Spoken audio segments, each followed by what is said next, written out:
Christmas Between the Lines. A Civil War story. The Rappahannock River ran dark and slow beneath a skin of ice, separating blue from gray like a frozen wound. On one bank sat the men of the Army of the Potomac. On the other, the Army of Northern Virginia huddled in their own winter camps. It was Christmas Eve, 1862. The Battle of Fredericksburg was only weeks behind them, and the ground still remembered it. Thousands lay buried beneath frozen soil. The war had already learned how to be cruel, and winter had decided to help. Private Eli Turner, Union infantry, stared into a campfire that barely held its shape against the wind. He hadn't seen home in nearly 2 years.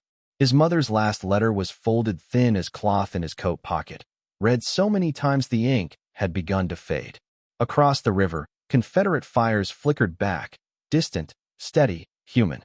Someone near the Union lines started singing. Not loud, not proud, just enough to be heard. Musical notes, it came upon the midnight clear.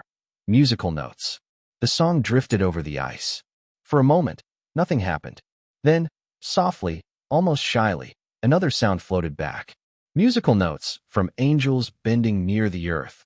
Musical notes. The accents were different. The uniforms were different. But the words were the same. Men on both sides rose slowly from their fires, listening. Some removed their caps. Some bowed their heads.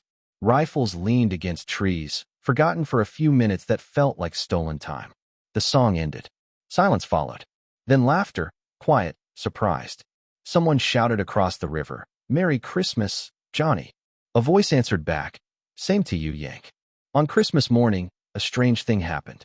Men approached the river's edge, hands raised not in surrender, but greeting. Coffee was traded for tobacco. Newspapers were swapped. A Union soldier sketched a Confederate camp. A Confederate whittled a small wooden cross and handed it over without a word. No orders were signed. No truce declared. Just men choosing, for a few hours, to remember they were men. By afternoon, the war crept back in. Officers called their soldiers home. The river reclaimed its silence. Muskets were lifted again, but something had already crossed the lines.